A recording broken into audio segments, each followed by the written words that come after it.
Hello student, आप सभी का सक्सेस कोचिंग में स्वागत है। मैं आज आप सभी के लिए कुछ इम्पोर्टेंट टॉपिक्स लेकर आई हूँ जिस पे आप लोगों का क्वेरी था कि मैम प्लीज़ आप न्यू मार्कशीट लुइस अल्थुजर को समझा दीजिए। तो इससे बेसिस आज ये आपका वीडियो है, ध्यान से देखिएगा। अगर अच्छी लगी तो लाइक शेयर एंड सब्सक्राइब जरूर करिएगा। चलिए बात करते हैं हम अल्थुजर की। अगर इनकी बर्न की बात करें, डेट ऑफ बर्थ की, तो ये आपके अल्जीरिया में इनका जन्म हुआ था 1918 में। इसके बाद हुआ क्या कि इनके माता पिता फ्रांस चले गए, ये भी उनके साथ चले गए, तो इसलिए इनको फ्रांस का भी माना जाता है। याद रखिएगा, इनका जन्म कहाँ हुआ? अल्जीरिया में, लेकिन ये फ्रांस में जाने के बाद इनको फ्रांस का भी माना जाता है। अब बात करते हैं इनको माना क्या क्या जाता है। तो आपके न्यू मार्कशीट, नौ मार्क्सवादी भी कहा जाता है इनको, और आपके स्ट्रक्चरल मार्कशीट मीन्स कि संरचनात्मक मार्क्सवादी भी कहा जाता है।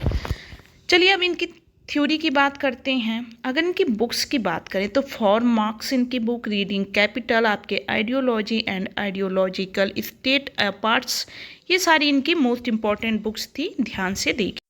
बेसिकली अगर बात करें तो मार्क्स के सिद्धांत को ये क्रिटिसाइज करके आगे बढ़ने का काम करते हैं।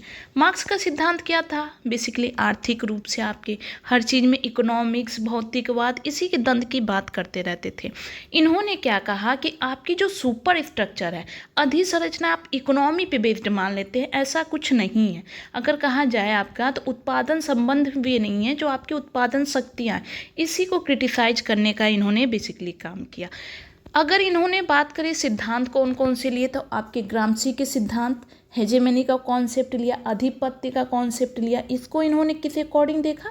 राजनीति के अकॉर्डिंग। ये कहते हैं कि अगर कोई आधिपत्य करता है, किसी का मीन्स कि किसी का प्रोसेस चल रहा है, किसी का बल चल रहा है, किसी की शक्ति चल रही है, तो वो सिर्फ राज्य की चलती है। दमन अगर कोई कर रहा है तो राज्य कर रहा है। आप इकोनॉमी को सिर्फ नहीं मान सकते कि इकोनॉमी जिसके पास है वही सिर्फ क्या कर सकता है, डोमिनेट करेगा, वही सिर्फ उसी का आधिपत्य होगा। इसको नकारने का काम इन्होंने बेसिकली किया था। इसी में बात करें तो वो मार्क्स को क्रिटिसाइज तो करते हैं, उनको विशुद्ध तो बताते हैं, इसके साथ साथ वो मेटा नैरेटिव। अब आप लोगों के लिए होमवर्क है, ये बताइए कि मेटा नैरेटिव का कॉन्सेप्ट किसका है, महान वृत्तांत का कॉन्सेप्ट किसका है, ये बताइए। तो इसको हम नेक्स्ट वीडियो में आपको बताएंगे कि क्या होता है मेटा नैरेटिव। चलिए बात करते हैं आगे की।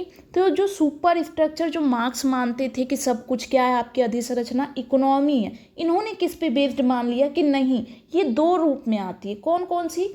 एक आपकी दंडात्मक मीन्स की राज्य का उपकरण, एक आपकी वैचारिक। वैचारिक क्या है? आपकी आइडियल, आपकी थिंकिंग। जो इनकी बुक थी आइडियोलॉजी एंड आइडियोलॉजिकल स्टेट, इसी में ये बात करते हैं कि क्या है चीज़ें, आपकी आइडियोलॉजी, आपकी थिंकिंग है। सेकंड क्या कहते हैं कि दमन क्या है? वे ऐसे साधन हैं जो किस चीज़ में बात करते हैं, आपके राज्य के अतिरिक्त किसी और संस्था के पास नहीं होता है।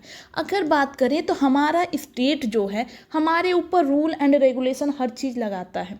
इसी की बात आपके अल्थुजर कह रहे थे कि इकोनॉमी को बेस्ड मत मानिए, सभी को लेकर चलिए। इसको क्रिटिसाइज करने का पूरा प्रोसेस कौन करता है? आपके अल्थुजर। आई होप अल्थुजर का कॉन्सेप्ट समझ में आया होगा। बेसिकली यही इनका मोस्ट इंपॉर्टेंट था, जो हो सकता है आपके किसमें, एनटीए यूजीसी नेट में पूछा जाए, असिस्टेंट प्रोफेसर, या फिर आने वाले हर सोशोलॉजी एग्जाम में पूछी जाए। बेसिकली यही इनका सिद्धांत था।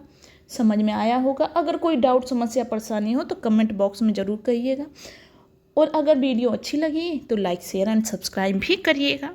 चलिए मिलते हैं नेक्स्ट वीडियो में।